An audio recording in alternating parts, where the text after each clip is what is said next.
Bismillahirrahmanirrahim. Assalamualaikum warahmatullahi wabarakatuh. Innal hamdalillah nahmaduhu wa nasta'inuhu wa nastaghfiruh wa na'udzu billahi min shururi anfusina wa min sayyiati a'malina. May yahdihillahu fala mudilla lahu wa may yudlil fala hadiya lahu. Asyhadu an la ilaha illallah wahdahu la syarika lahu wa asyhadu anna Muhammadan abduhu wa rasuluhu. Allahumma shalli wa sallim ala Muhammad wa ala ali Muhammad. Baiklah, para pemirsa yang dirahmati Allah Subhanahu wa taala, pada kesempatan ini kita akan melanjutkan kembali pembahasan tafsir Juz Amma, dan alhamdulillah sekarang kita sudah sampai pada surat Al-Alaq. Surat Al-Alaq ini adalah surat yang pertama kali turun kepada Nabi Muhammad SAW di Gua Hira, khususnya ayat 1 sampai ayat 5, yang menceritakan bagaimana penciptaan manusia. Bagaimana arti dari surat Al-Alaq sendiri adalah segumpal darah, yang merupakan salah satu fase dari penciptaan manusia itu sendiri.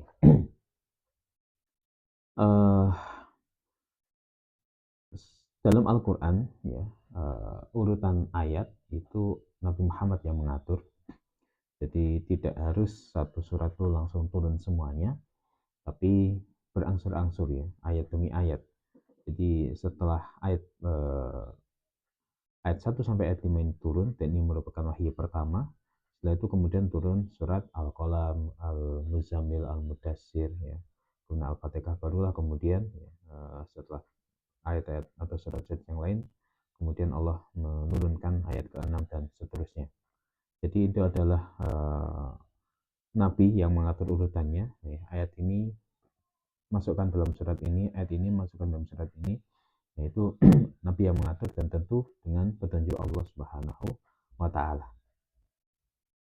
Dan Nabi Muhammad SAW ketika beliau melihat kondisi kaumnya yang sudah di puncak-puncak kerusakan, di mana mereka terbiasa menyembah berhala, bahkan berhala di sekitar Ka'bah ketika itu sampai 360, kemudian kemaksiatan merajalela, anak perempuan dibunuh, ya, perang antar suku, yang kuat akan menindas yang lemah, dan seterusnya. Maka kemudian Nabi Muhammad lebih senang untuk menyendiri, jangan menjauhi kebiasaan kaumnya yang rusak tersebut. Nabi Muhammad suka menyendiri untuk mendekat kepada Tuhannya, kepada Rabbul Alamin. Tapi Nabi Muhammad tidak tahu bagaimana caranya. Ya, ketika itu Muhammad tidak tahu bagaimana caranya. Ya. Sampai kemudian, ya, kira-kira di usia 37 tahun, ya, Nabi Muhammad sering menyendiri di Gua Hira, bertahanus di Gua Hira sampai usia 40, ya. Dalam kesendiriannya tersebut, bertahan tersebut, Nabi Muhammad membawa bekal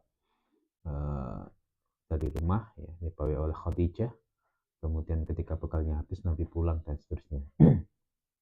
Dan dari mulut Gua Hira itu terlihat bagaimana kondisi kota Mekah, ya. Jadi terlihat di situ. Nah, maka pada usia 40 tahun, ya, tepatnya pada tanggal 17 Ramadan, ya, malaikat Jibril turun kepada Nabi Muhammad, ya, sambil memeluk Nabi Muhammad, ya. Dan ada yang mengatakan malaikat Jibril ketika itu menyerupai seorang laki-laki. Dipeluk Nabi Muhammad sampai dengan erat, sampai susah bernafas. Kemudian malaikat Jibril mengatakan, "Iqra", ya, bacalah. Apa jawaban Nabi? "Ma'ana biqari", saya nggak bisa baca. Ya. Kemudian, dan ini memang Nabi Muhammad nggak bisa baca. Ini salah satu hikmah kenabian Nabi Muhammad. Beliau tidak bisa baca, beliau tidak bisa tulis, supaya tidak ada sanggahan bagi orang-orang kafir bahwa Al-Quran itu adalah kata-kata Muhammad, gitu.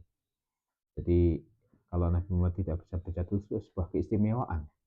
Karena nanti kalau Nabi Muhammad bisa baca tulis, ya, orang akan mengira bahwa Al-Quran adalah karangan Muhammad. Ya, bisa jadi Nabi Muhammad mengambil referensi dari Taurat, dari Injil, kemudian disusun kembali menjadi Al-Quran. Ya.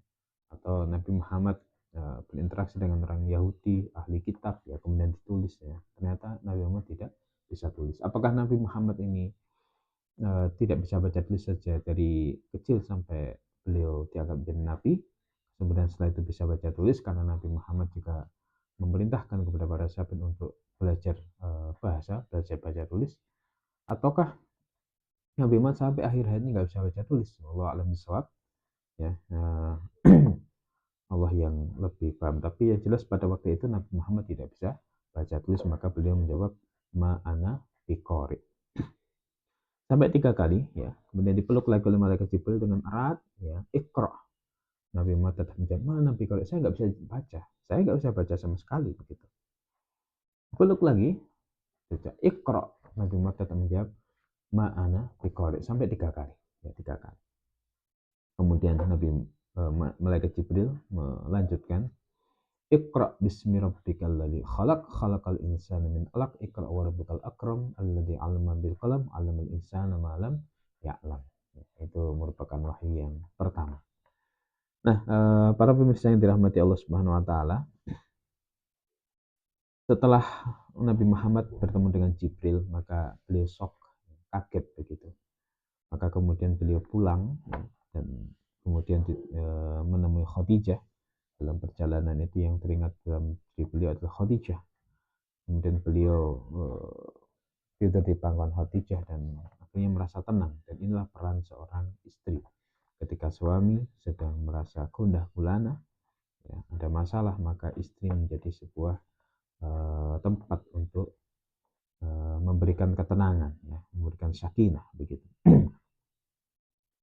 Maka kemudian Khadijah, ya, membawa Nabi Muhammad SAW kepada sepupunya yang bernama Waraqah bin Naufal, seorang ahli kitab, ya. Ditanyakan, ya, terkait dengan apa yang dialami oleh Nabi Muhammad. Khadijah berkata kepada Waraqah bin Naufal, wahai sepupuku, anak saudaraku, dengarkanlah apa yang terjadi pada saudaramu yaitu Nabi Muhammad. Kemudian Nabi Muhammad menceritakan apa yang terjadi, dan Waraqah bin Naufal langsung mengetahui apa maksud itu. Waraqah pun menjawab, yang datang kepadamu itu adalah Jibril yang pernah datang juga kepada Musa. Ya. Jadi pernah datang juga kepada Musa, ya, ketika Nabi Musa masih menjadi nabi. Ya. Kemudian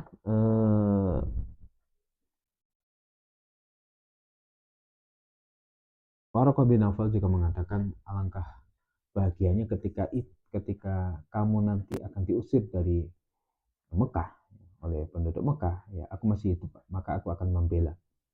Waraqah bin Naufal mengatakan begitu. Ketika itu Nabi Muhammad kaget, loh, apakah saya nanti akan diusir dari kampung halamanku, dari Mekah? Iya. Dan ternyata ahli kitab tahu, ya, ciri-ciri Nabi terakhir bahwa dia nanti akan diusir dari kampung halamannya dan kemudian berhijrah ke Madinah. Maka di Madinah banyak orang-orang Yahudi yang sudah menanti kedatangan Nabi, dan ternyata benar apa yang mereka lakukan karena mereka tahu dari kitab Taurat dan Injil. Dan ketika Nabi Muhammad hijrah dari Mekah ke Madinah, ya, orang Yahudi kecewa. Kenapa? Karena Nabi Muhammad bukan dari golongan Bani Israel, tapi keturunan Nabi Ismail, bukan Nabi Ishak begitu. Maka dengan keirian, kedengkian itu, asobiah yang berlebihan itu, fanatisme golongan yang berlebihan, mereka tidak mau beriman. Maka kita perlu hati-hati kalau sampai fanatik, ya, jangan berlebihan, kecuali fanatik terhadap Islam itu sendiri. Jadi kalau suku, bangsa, tidak boleh berlebihan. Nabi Muhammad SAW, ya, ini menjadi nabi bukan keinginannya sendiri, ya, dan semua nabi tidak ada keinginan untuk menjadi nabi, tapi ditunjuk oleh Allah Subhanahu wa taala. Itu adalah sebuah anugerah. Maka kalau ada orang yang berpikiran kalau pengen jadi nabi, maka harus mengikuti langkah-langkah yang dilakukan oleh Nabi Muhammad, misalkan menyepi di goa apa begitu, ya, misalkan di Jawa, di goa-goa, kemudian menyendiri, bertapa, sampai kemudian menunggu wahyu. Itu tidak benar, ya. Karena kenabian itu sendiri sesungguhnya adalah sebuah anugerah, bukan keinginan nabi itu sendiri. Dan Nabi Muhammad SAW sebelum menjadi nabi itu telah mengalami beberapa keanehan dalam hidupnya, ya. Seperti batu yang mengucapkan salam kepada Nabi, ya. Kemudian ketika beliau berdagang dengan Maisarah, ketika itu jangan dinaungi oleh awan, ya, ini adalah hal-hal yang aneh ya. Kemudian beliau ketika kecil juga pernah dibelah dadanya oleh malaikat Jibril ketika bermain ya. Ini hal-hal aneh, tapi inilah ya, skenario yang memang disiapkan oleh Allah Subhanahu wa taala untuk Nabi Muhammad Shallallahu alaihi wasallam. Baiklah, kita akan lanjutkan pada pembahasan ayat per ayat. A'udzubillahi minasyaitonirrajim. Bismillahirrahmanirrahim. Iqra bismi rabbikal ladzi khalaq. Bacalah dengan menyebut nama Tuhanmu yang Dia telah menciptakan. Iqra ini adalah kata pertama ya, firman Allah Subhanahu wa taala dalam Al-Qur'an, wahyu pertama, bacalah ya. Apa yang dibaca di situ tidak disebutkan objeknya, menunjukkan keumuman ya. Ini menunjukkan bahwa Islam itu adalah agama yang mengajak ya pemeluknya untuk belajar, menuntut ilmu, bacalah. Jadi membaca itu sangat penting dalam Islam. Apa yang dibaca ini ada dua hal ya. Yang pertama adalah ayat kauniyah, yang kedua adalah ayat kauliyah. Ayat kauniyah adalah alam semesta yang dibaca. Bagaimana Allah menciptakan bumi, menciptakan langit, menciptakan gunung, menciptakan laut. Ya. Itu semua adalah ciptaan Allah Subhanahu wa taala. Tidak mungkin semua itu ada tanpa diciptakan. Siapa yang menciptakan? Rabbul Alamin, Tuhan semesta alam. Yang kedua adalah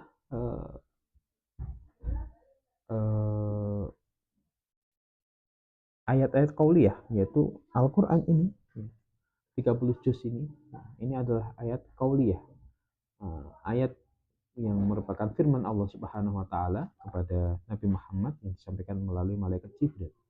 Ini bacalah Al-Quran ini ya. Dengan membaca itu kemudian kita bisa mendapatkan banyak ilmu ya, kita mengetahui bagaimana kita beriman kepada Allah Subhanahu wa taala.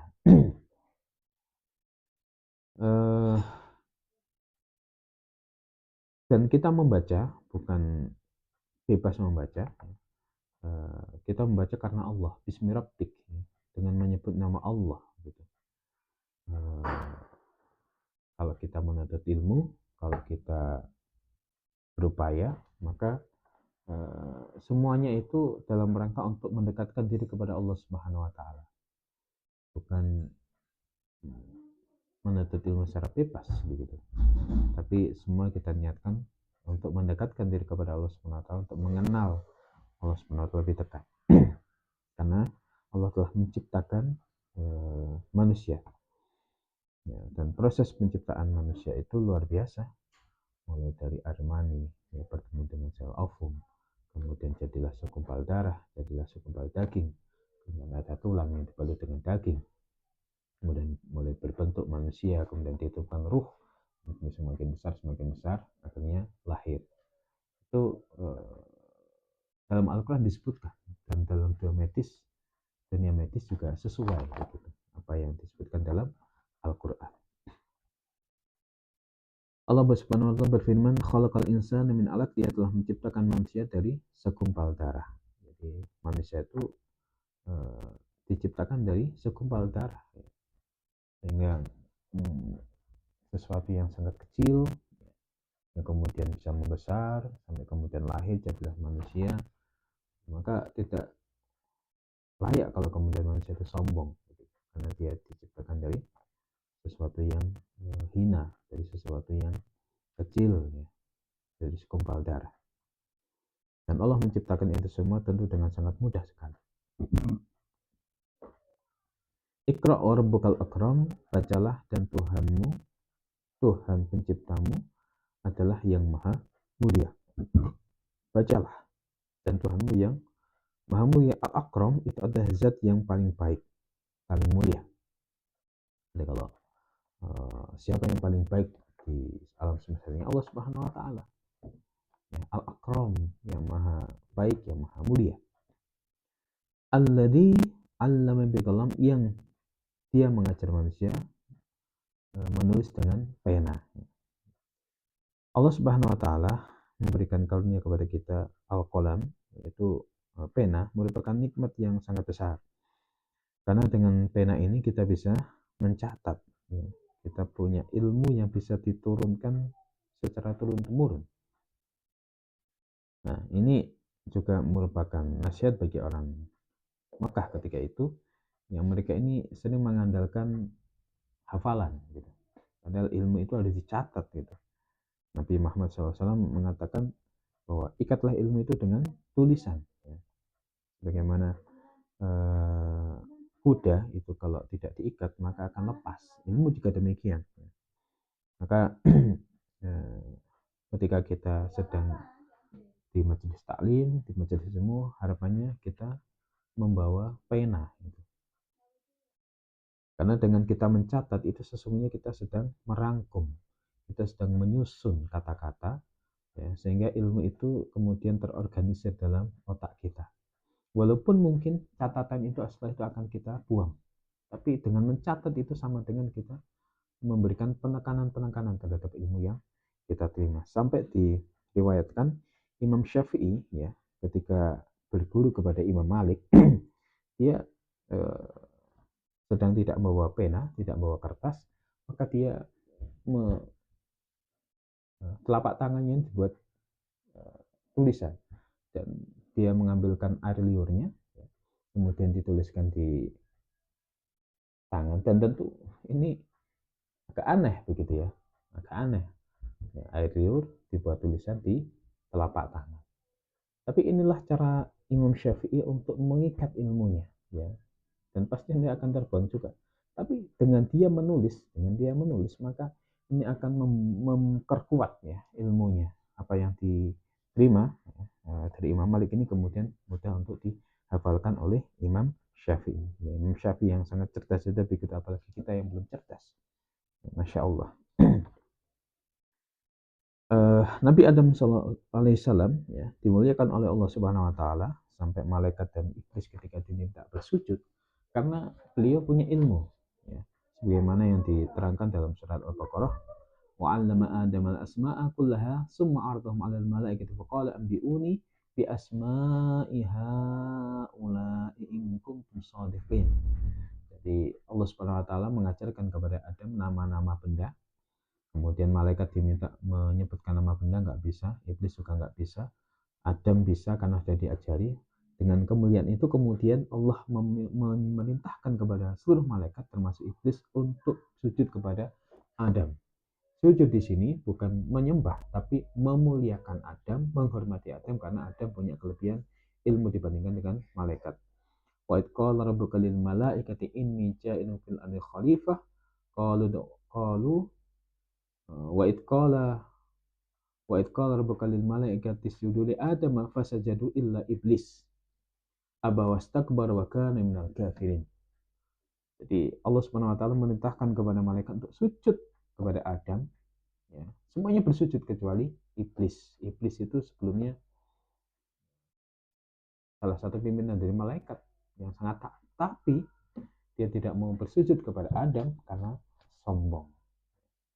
Kita tidak membahas kesombongan iblis, kita ingin membahas bahwa Nabi Adam dimuliakan oleh Allah sampai malaikat diminta bersujud termasuk iblis karena Nabi Adam punya kelebihan ilmu, sehingga orang yang berilmu itu adalah orang yang mulia. Kemudian Allah Subhanahu wa taala berfirman, "'Allamal insana ma lam ya'lam", dia mengajar manusia apa yang tidak diketahuinya. Kita menyadari bahwa Allah itu al-alim, sedangkan manusia lam ya'lam.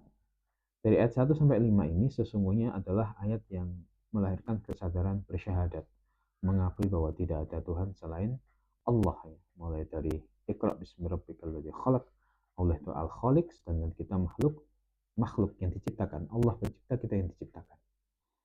Kemudian Allah itu adalah Rabb, Tuhan, sedangkan kita adalah abdun, hamba. Dan Allah itu adalah al-akram, ya, sedangkan kita adalah immahin atau min alaq, ya, dari segumpal darah, atau mimmain tadi sesuatu yang hina. Allah maha mulia sedangkan kita hina. Kemudian Allah itu al-alim, sedangkan kita adalah lam ya'lam, tidak mengetahui. Allah maha mengetahui sedangkan kita tidak mengetahui, ya. Tentu dengan perbedaannya jauh tersebut, maka layak kalau kemudian kita menghambakan diri kepada Allah Subhanahu wa taala dengan mengakui la ilaha illallah, tidak ada Tuhan selain Allah. Nah, itu ayat 1 sampai ayat 5 yang menjadi wahyu pertama yang diturunkan Allah kepada Nabi Muhammad sebagai lambang juga bahwa Nabi Muhammad dianggap menjadi seorang utusan Allah, Nabi dan Rasulnya. Kemudian setelah ayat 5 ini terjadi masa yang sangat panjang, ya, di mana ketika itu wahyu tidak turun. Ya, wahyu tidak turun. Dan kemudian dalam kondisi Nabi Muhammad ketika itu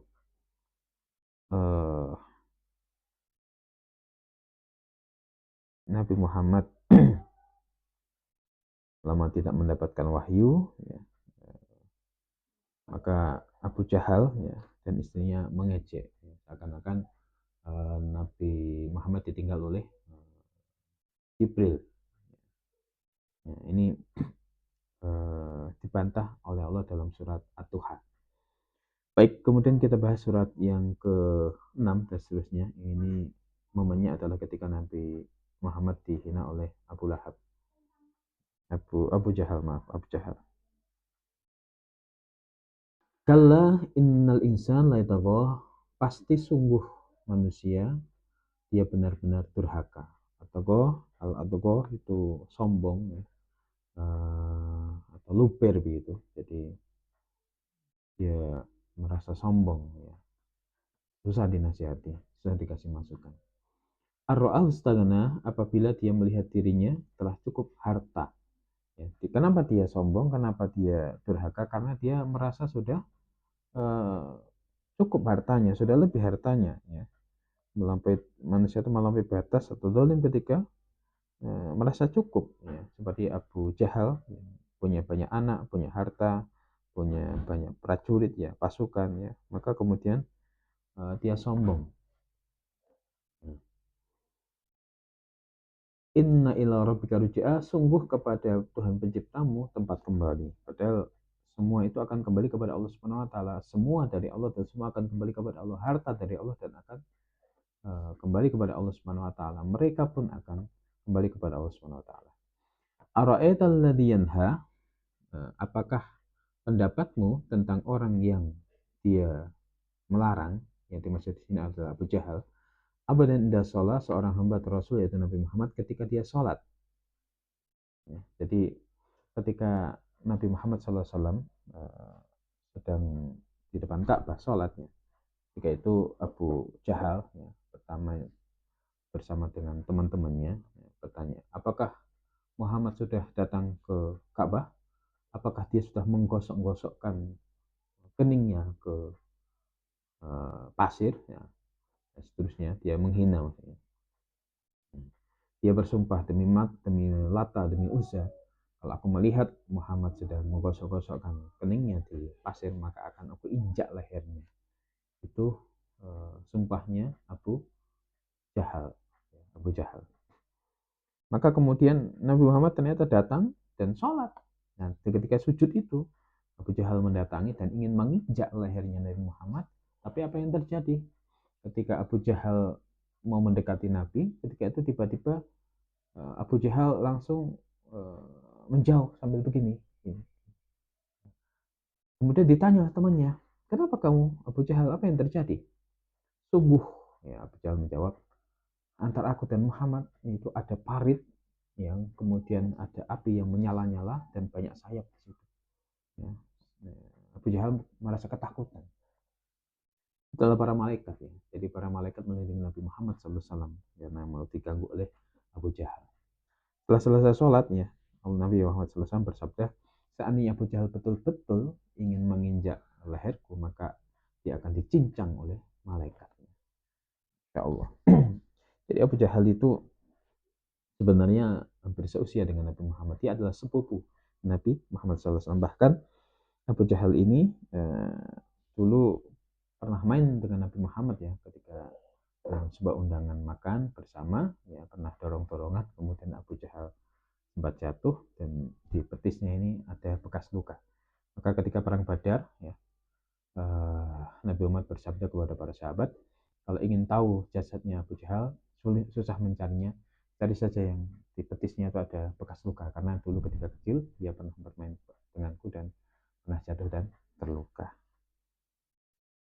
Baik. Ara'aita in kana 'alal huda, apa pendapatmu jika Muhammad berada di atas petunjuk kebenaran? Ya, kalau Nabi Muhammad di atas petunjuk kebenaran, ya, kenapa kok harus diganggu begitu? Aw amara bit taqwa, atau dia menyuruh kepada takwa. Ara'aita in kadzdzaba wa tawalla, apa pendapatmu jika Abu Jahal yang mendustakan wa tawalla dan berpaling dari iman? Ya. Bagaimana pendapatmu jika yang melarang itu mendustakan dan berpaling, yaitu Abu Jahal? Alam ya'lam bi Allah yara, tidakkah dia tahu bahwasannya sesungguhnya Allah dia melihat perbuatan Abu Jahal tersebut. Ya, perbuatan seluruh manusia.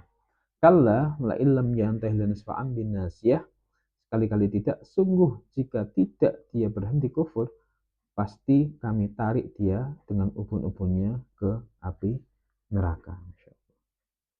Jadi ini ancaman Allah kepada Abu Jahal, ya, kalau tidak berhenti dari mengganggu Nabi, maka dia nanti akan menarik ubun-ubunnya, ya, ke neraka, ke dalam api neraka.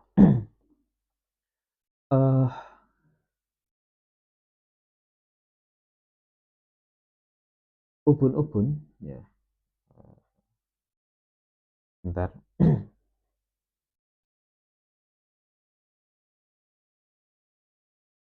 uh,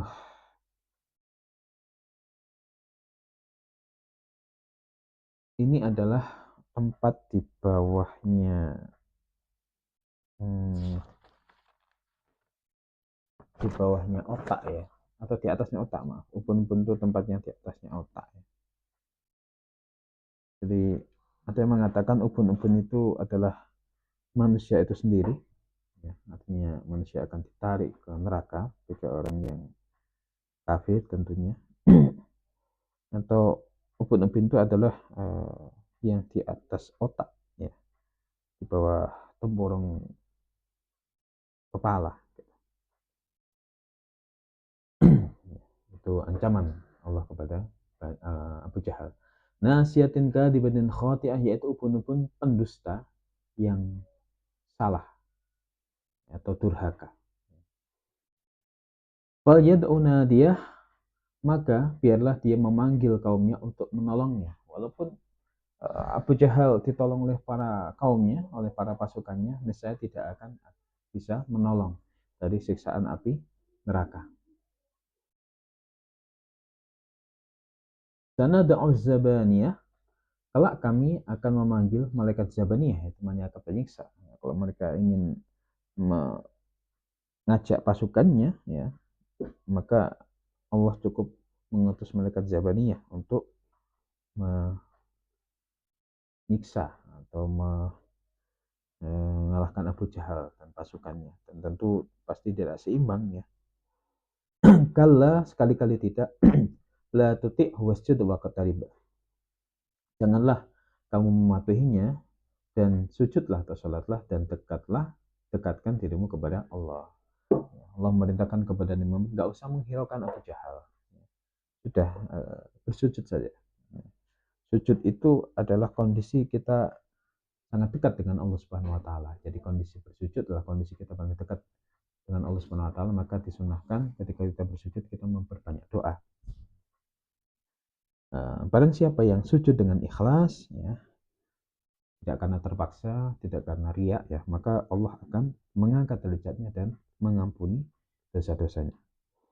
Ada salah seorang sahabat, ya, yang mendatangi Nabi Muhammad dan mengatakan, wahai Nabi, aku ingin menemanimu di surga. Apa yang harus aku lakukan? Maka jawab Nabi Muhammad, perbanyaklah sujud.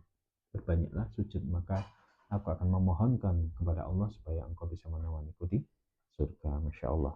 Jadi sujud ini sangat strategis sekali, kita dekat dengan Allah Subhanahu wa taala, Tuhan kita, dan doa-doa kita insya Allah dikabulkan ketika kita dalam kondisi bersujud.